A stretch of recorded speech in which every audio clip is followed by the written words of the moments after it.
दोस्तों, एक बार देवी सरस्वती ब्रह्मदेव से आकर पूछती हैं कि हे प्रभु, आपने इस सृष्टि की रचना की है। आपने अपने मन से अनेक ऋषि मुनियों को प्रकट किया है तथा अनेक सुंदर सुंदर स्त्रियों, गंधर्वों और देवताओं को प्रकट किया है, और आपने ही स्त्रियों को सौंदर्य और चंचलता प्रदान की है। लेकिन औरतों में ही क्यों गर्भ की उत्पत्ति होती है, लेकिन स्त्रियां ही क्यों गर्भ धारण करती हैं? इसके पीछे क्या कारण है? यह कष्ट केवल स्त्रियों को ही क्यों सहन करना पड़ता है? तब ब्रह्मा जी मुस्कुराते हुए कहते हैं, हे देवी, आज आपने उचित ही प्रश्न किया है। ये बात सच है कि संसार में सभी रोगों और कष्टों से बढ़कर गर्भ धारण का कष्ट होता है। गर्भ धारण करने में स्त्रियों को बहुत ही पीड़ा सहन करनी पड़ती है। इसके विषय में आपको मैं एक प्राचीन रहस्य बताता हूँ, जिन्हें आप ध्यान से पूरा सुनिए। जो भी स्त्री इस कथा का श्रवण करती हैं, उसे अत्यधिक गुणवान, बहुत ही सुंदर पुत्र की प्राप्ति होती है। तभी देवी लक्ष्मी कहती हैं, हे प्रभु,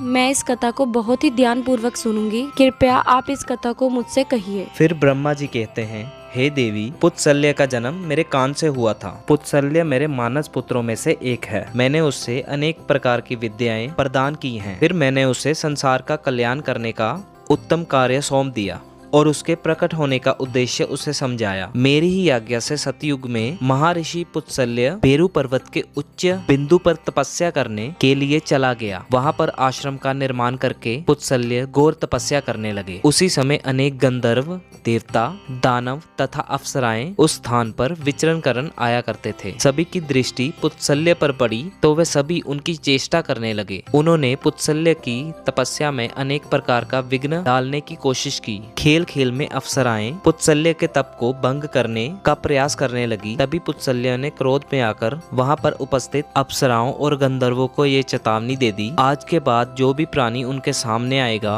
और उनकी तपस्या में विघ्न डालेगा, वह गर्भ धारण करेगा। पुत्सल्य की ऐसी कठोर वाणी सुनकर अप्सराएं और गंधर्व भयभीत हो गए और वहां से डरकर दूर भाग गए। उसी समय पर्वत की कंदर में ऋषि त्रिनबिंदु की कन्या हवरबुआ अपने माता पिता के साथ निवास करती थी। वह महर्षि के कहे गए वचन को नहीं जानती। फिर एक दिन अपनी सहेलियों को खोजते हुए वह सुमेरु पर्वत के उस शिखर पर चली गई, जहाँ ऋषि पुत्सल्य तपस्या कर रहे होते हैं। वह अपनी सहेलियों को पुकारते हुए पुत्सल्य के आश्रम में पहुंच गई। जब हवरबुआ पुत्सल्य के सामने आकर खड़ी हो गई तो उनकी दृष्टि उस स्त्री पर पड़ी। उनकी दृष्टि उस स्त्री पर पड़ते ही श्राप का प्रभाव उस स्त्री पर बढ़ने लगा और तत्काल ही उस स्त्री का शरीर पीला पड़ने लगा और वह उसी क्षण गर्भवती हो गई। अचानक अपने शरीर में इस तरह का विचित्र बदलाव देखकर हवरबुआ अत्यंत घबरा गई। इतने में ही उसकी सखियां उस स्थान पर आ गई। तभी हवरबुआ ने उन्हें उस घटना के बारे में बता दिया। हवरबुआ की सहेलियां उसे लेकर उसके पिता के घर में चली गई।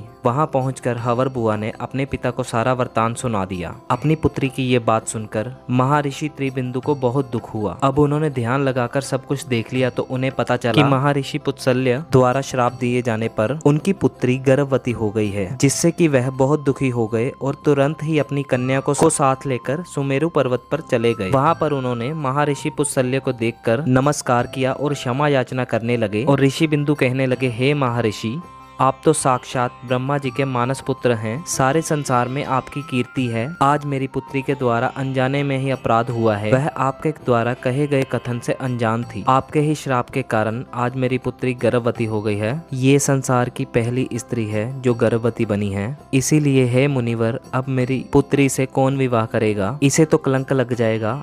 इसीलिए मैं आपसे प्रार्थना करता हूँ कि आप मेरी कन्या को पत्नी के रूप में ग्रहण कीजिए। उसने अनजाने में ही आपके श्राप को ग्रहण किया है। वह सदा ही आपकी सेवा में तत्पर रहेगी। तिरनबिंदु के आदर सत्कार से महर्षि पुत्सल्य बहुत ही प्रसन्न हुए और हवरबुआ को दिए गए श्राप से उन्हें बड़ा ही दुखद हुआ। फिर उन्होंने महर्षि त्रिबिंदु को आश्वासन देते हुए कहा, हे मुनिवर, मैं आपकी स्तुति से बहुत ही प्रसन्न हूँ। मेरे ही श्राप के कारण तुम्हारी कन्या गर्भवती हुई है। इसीलिए मैं तुम्हारी कन्या को अपनी पत्नी के रूप में ग्रहण करता हूँ। इसलिए तुम अब चिंता न करो। हवरबुआ महर्षि के साथ रहते हुए दिन रात उनकी सेवा करने लगी। महर्षि पुत्सल्य भी हवरबुआ की सेवा और पत्नी धर्म और भक्ति से खुश हुए और उन्होंने कहा, हे देवी, मैं तुम्हारी सेवा से अत्यंत प्रसन्न हुआ। इसीलिए मैं तुम्हें मेरे ही समान पुत्र प्राप्ति का वरदान देता हूँ। जिस समय तुम मेरे पास आई थी, मैं वेदों का पाठ कर रहा था और तुमने वेदों का श्रवण भी किया है, इसीलिए तुम्हारा पुत्र चारों वेदों में प्रागंध होगा और समस्त संसार में वेदों का ज्ञान प्रदान करेगा। तुम्हारा ये पुत्र सारे संसार में विश्रवा के नाम से प्रसिद्ध होगा। फिर कुछ समय के पश्चात देवी हवरबुआ ने एक पुत्र को जन्म दिया। उस पुत्र का नाम विश्रवा रखा गया। विश्रवा अपने पिता के समान गुणवान, सत्यवादी और धर्म का पालन करने वाले थे। उनकी ख्याति संपूर्ण विश्व में हुई। उनकी कीर्ति को देखते हुए महर्षि भारद्वाज ने अपनी पुत्री किड़वला का विवाह उससे कर दिया। फिर मुनि विश्रवा की पत्नी ने एक पुत्र को जन्म दिया जिसका नाम वैश्रवन रखा गया। वैश्रवन का नाम ही कुबेर है। कुबेर जी ने ब्रह्मा जी को प्रसन्न करने के लिए कड़ी तपस्या की। फिर कुबेर की तपस्या से प्रसन्न होकर ब्रह्मदेव ने उन्हें वरदान दिया और उत्तर दिशा का स्वामी का धनाध्यक्ष बना दिया। इसके साथ ही मन की गति से चलने वाला पुष्कप विमान कुबेर को भेंट दिया। कुबेर जी धन के स्वामी हैं। गंधमादन पर्वत पर स्थित धन का चौथा भाग कुबेर जी के ही नियंत्रण में है। कुबेर जी ने उस धन का 16वां भाग मनुष्य को प्रदान किया। महर्षि विश्रवा की दूसरी पत्नी का नाम कैकसी था। एक बार भगवान शिव ने माता पार्वती के लिए एक सुंदर महल का निर्माण किया जिसे लंका नाम दिया गया। उस लंका के गृह प्रवेश के समय भगवान शिव ने ऋषि विश्रवा को भी निमंत्रण दिया हुआ था। ऋषि विश्रवा अपनी पत्नी को लेकर लंका के गृह प्रवेश में गए थे। जब भगवान शिव ने ऋषि विश्रवा को दान मांगने के लिए कहा, तभी विश्रवा की दूसरी पत्नी कैकसी ने उन्हें लंका मांगने पर विवश कर दिया। और भगवान शिव तो भोलेनाथ हैं,